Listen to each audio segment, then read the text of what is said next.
Hello and welcome to another Kings of War Battle Report. Tournament Report number 4. Salamanders versus the Brotherhood. 2150 points. The scenario was dominate. So for the fourth game of the tournament, I took the Order of Brothermark again. I had a unit of swordsmen with the Aegis of the Elohi, a men-at-arms spearman horde with the Hammer of Measured Force, 2 regiments of Paladin Foot Guard, both with two-handed weapons and both with the Aegis Fragment, an Order of the Abyssal Hunt Regiment with the Aegis Fragment and the Brew of Strength, 2 regiments of Paladin Knights, one with the Potion of the Caterpillar, another with Blessing of the Gods, and both had the Aegis Fragment. I had 3 Siege Artillery. I had an Exemplar Paladin with a Mace of Crushing and Lead from the Front rule, a Bear of the Holy Icon with a Lute, 2 War Wizards, one with Bane Chant, both with Lightning Bolt, and one with the Boomstick. So I had 14 units with 24 unit strength. So with our tournament restrictions, I had to do something different. I just didn't have enough combat units when I played Craig the first game. So what I did was I went ahead and busted up one of my units of knights. It was a horde. I busted up into 2 regiments, and that gave me a little bit more flexibility because I really missed the ability to have some speed out on the other flank. And Craig was able to roll through with his flyers and kill all of my artillery. And so the other thing I did was I had some other points and swapped around. So I went with 3 siege artillery pieces instead of the 3 ballistas, and just hoping that those would throw this game to my favor. Since we were playing the control scenario, I probably spread out a little further than I should have. Over on the far left, I had the Order of the Abyssal Hunt. They have the Brew of Strength, and hopefully they should be able to blow through anything that they get the opportunity to attack. Over in the middle, I had both units of one's of spears and one's of swords, and right between them I had another Paladin Knight unit, and they had the Caterpillar Potion, so they could move out very quickly.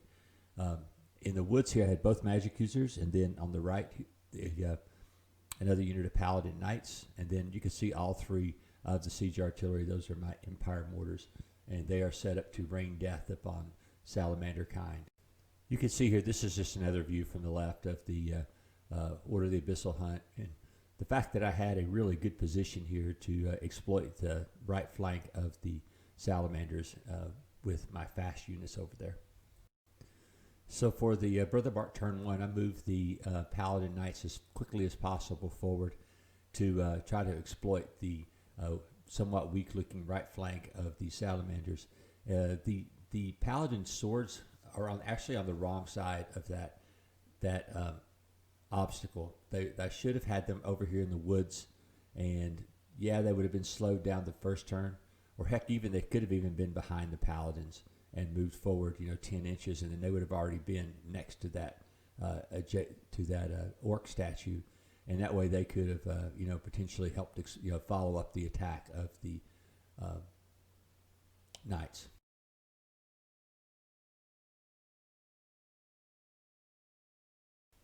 So for Salamander turn 1, he just responded over here on the right flank by moving his geckos out of charge range of the Paladin Knights. The Salamander primes actually turned to face toward the Knights and just kind of bent his line that way.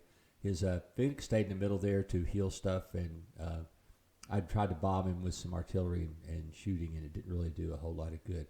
It was over on the left where he launched his all-out attack with his dragon and his tyrants, plus the flying geckos over there to try to take advantage of my right flank. So with the speed of my advance, the Salamanders actually went ahead and went to a kind of a defensive position. The Salamander primes angled toward my knights that were moving forward. The ancients also angled toward the knights. The tyrants just were setting up position to try to respond to my knights that were moving forward very quickly.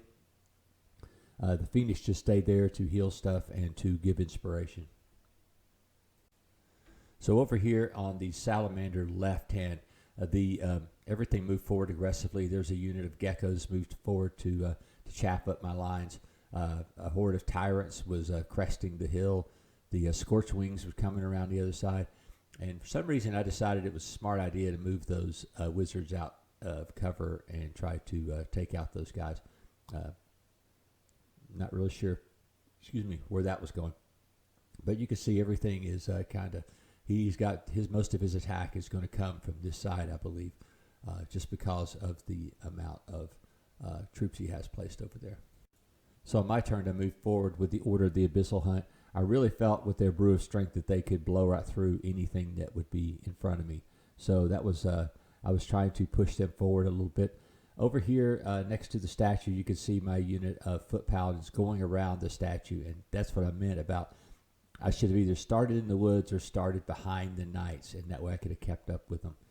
The thing I have about the Brothermark army is that there's no flyers except for a Lord on the Dragon, and at this point in time, I didn't have, because of our tournament situation, I didn't have a dragon, and I really didn't have the points to add him to the list. So the best thing I could do is try to proceed with the infantry-based list and cavalry units that I was having now.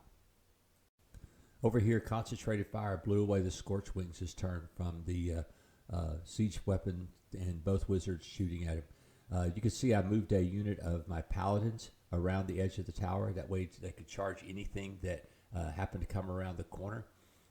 In retrospect, I probably moved them just a little too far forward, but I think that there was a threat from behind by that other unit of Salamander Primes. Not to mention the Phoenix, if it decided it wanted to sortie out there and fry me with a fireball or just charge me in the flank. So I backed the knights up out of range of the unit of Tyrant's charge. The dragon kept getting closer around the edge of the tower there, but the tower protected it from getting charged in the flank. I backed both wizards into the woods. Probably wasn't a good idea since the Gecko Warriors have Pathfinder, and probably that was a mistake. I should have probably just moved, if I'd done anything, just surrendered and moved everything all the way behind the woods and tried to preserve them for a turn. Over here, everything kept moving forward online, and the attack's looking pretty good at this point in time. Just the fact that the his units are much more competent than mine is going to play into this at some point in time. And I've got to pick off one or two of those to even have a chance this game.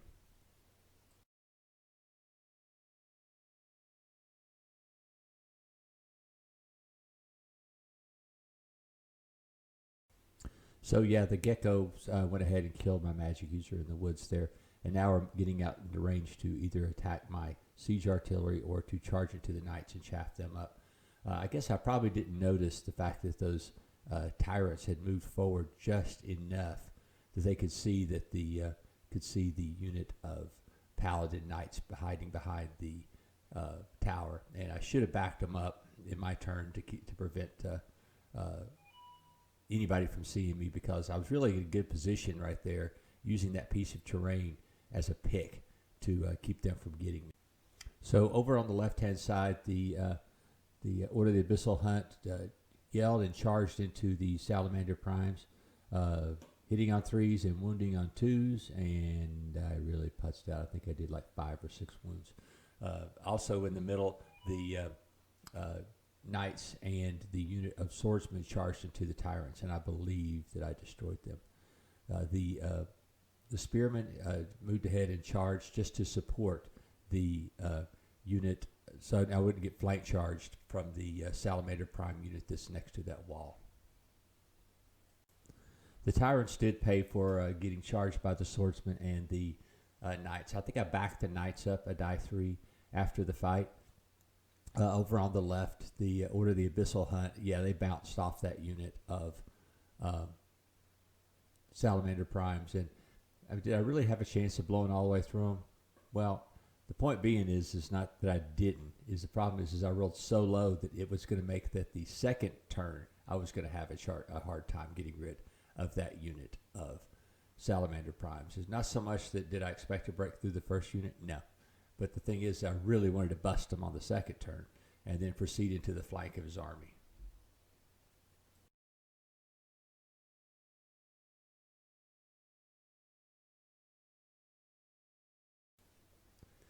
So this is Craig's response. He countercharged back into the Order of the Abyssal Hunt with his Salamander Primes, and I think he got Banechant off on him. The Ancients went ahead and charged into the Swordsman, and that's going to be a pretty decent battle because I'm pretty sure I have measured force on the Swordsman, so his armor 6 isn't near as good. The Salamander Primes charged back into the Spearmen over here that had moved up to protect the flank of everything else. You can see my Paladin, he moved up there using his Inspire, and I think he gets Rally 1 to that unit as well. And so he moves up there to help them out and support the line.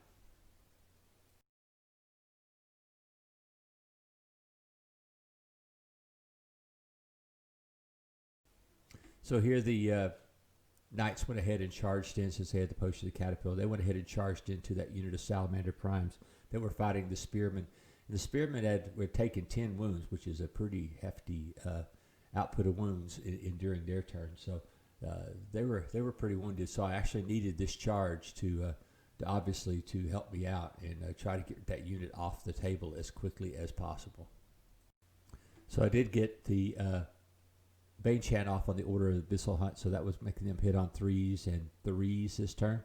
And I did pretty grievous wounds to the Salamander Prime Horde, but because I didn't roll really well on the first turn, I was not able to break them, and that means my unit is definitely going to be in trouble.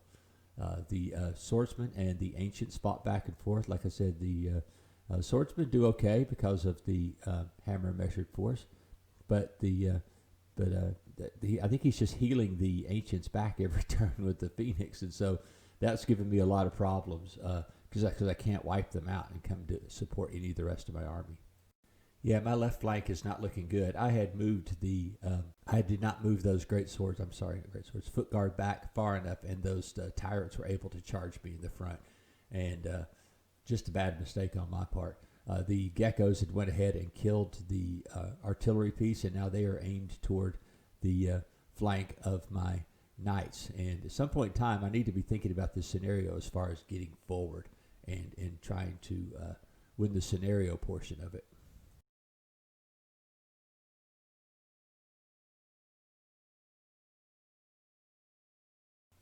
I think here the Exemplar Paladin went ahead and charged into his dragon, hoping to ground him so that he wouldn't swing into the flank of my Spearmen on the next turn. So, the tyrants now have free reign to move behind my army and going for that middle token. You can see it over there, tantalizingly sitting behind my knights.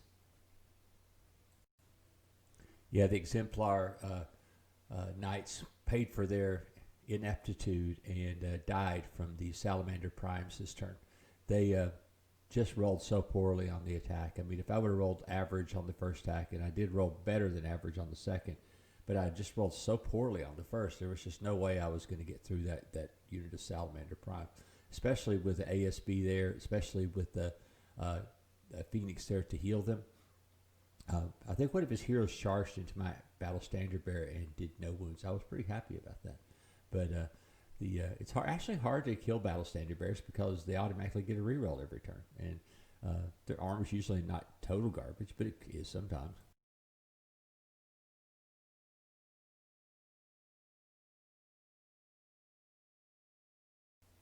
So over on the left flank, the Paladin foot decided to go in and try to avenge their brothers. The Swordsmen just countercharged back into the Ancients. I think, like I said, I think that battle goes on the whole game. My Spearmen were wavered in the last turn, so that's not a good thing. I mean, that's where I kind of wish that I was playing Kingdoms of Men so I could pop that Indomitable Will and keep right on fighting. But I really think Kingdoms of Men, Spearmen / Pikes, are probably one of the better infantry units in the game. And you kind of always wish you had them in your army as opposed to not. The dragon had went ahead and killed the poor Exemplar Paladin. He was trying to do his best to save his army, but that's not very good versus the 15 attacks with that Salamander dragon.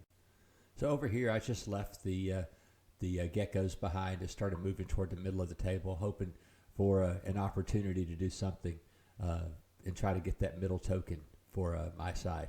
You can see the tyrants there, and I hope by threatening their flank that I could do something to help out the cause there.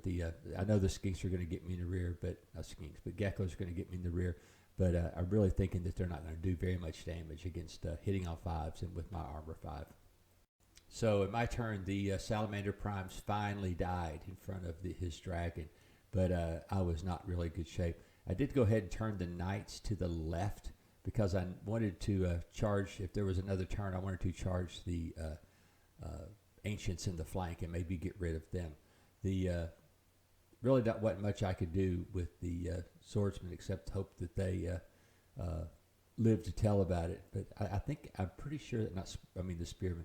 Pretty sure I forgot even though I had the Aegis of Elohi on them, I think that I forgot it the entire game, which was not a good thing. Even though I wrote myself notes, that's even makes it even more dumb. So yeah, the counterattack was not going to be good. My spearmen were in grave danger. I know he's going to make a charge into spearmen with a dragon, but I didn't have but a couple of wounds that I could take, and so that was bad. And then now his tyrants have moved up to threaten the flank of my army all the way across. I guess my paladins did not kill that unit of Salamander Primes, which again was tragic because I really thought that they would do that. His Phoenix is now turned toward my knights, and let's see how the end of the turn goes. So the dragon did finish off the spearman. Now he is facing the rear of the knights, or the flank of the swordsmen there. My swordsmen are now up to quite a few wounds, and they're not in a good spot either. The battle between the ASB and his hero is up to an epic 2 points to his side, and I was able to hold out for that with that particular guy for the rest of the game.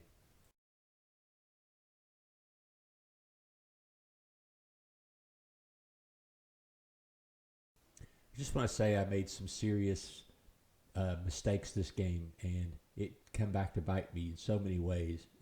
So I was kind of grumpy about losing this one, but on the other hand, now that I go back and look at it, and especially this is a re-recording of the original because I thought the original battle report kind of sucked. So I went back and redid all of the commentary and all of I looked at all the pictures again with a fresh mind. And I could see those mistakes just going over, they just stick out now. And at the time, I was like, well, I can't believe I did this, or that happened, or this happened. But that wasn't the point. The point is I did make some mistakes, some miscalculations. I think that the worst thing that probably got me during the game was my Order of the Abyssal Hunt not breaking that Salamander Prime unit in time. And then follow on with the Paladin, which are also an excellent unit. And them not being able to get rid of them because that really, really hurt my battle plan. Because I had this beautiful flank over there that was really nothing in it that I could attack through, and I didn't do anything with it. And then my mistakes over on the right flank with my foot paladins and getting them charged by the tyrants was not a big help. And I think what it was I couldn't charge the tyrants because I could see their flank, but I couldn't fit. But that didn't mean he couldn't charge me back in my front. And I don't know, I guess maybe my mind just clicked it off, and it didn't occur to me. But what I should have done then was just kept moving the paladins back so they were out of the arc of the tyrants. And that would have been probably saving of my flank over there. I lost my magic users early. That was just dumb. I just can't believe, that I did that. But I really wanted to get rid of the Scorch Wings, and probably I gave them too much credit, but I had no flyer defense with this army, and that's a criticism I have of the Order of the Brothermark. You really have to put something in it for flyer defense, and because of the tournament restrictions, I really couldn't do a whole lot of changing of things around, since I had made a big change by splitting up my regiments of knights from the horde of knights that I had before.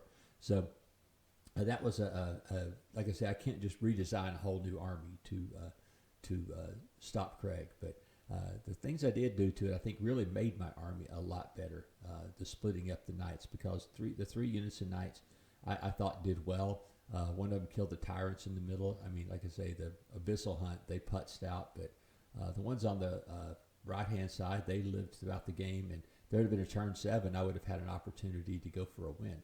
So anyway, the list did okay. It's just that the list itself is so limited. Probably the thing to have done was to take a dragon, and I really don't have a dragon model for this army. I have dragon models for some of the other stuff I have, but I like to play with stuff that matches. I like to play with stuff that's painted, and so that's why I don't have a dragon in the list. And Also, this is at the start of the tournament. You know, Craig and I both had kind of weaker armies, and this was my weak army, and I knew it was, but I knew I would have had to play my ass off to win any games with it compared to regular tournament style lists that we were going to encounter the rest of this tournament. So anyway, I hope you enjoyed the battle report. I hope you enjoyed this remix of the battle report. I think it's a lot better than the first poor attempt of it, and I think the audio is going to be better because I got a spanking new microphone, and it sounds fantastic to me at least.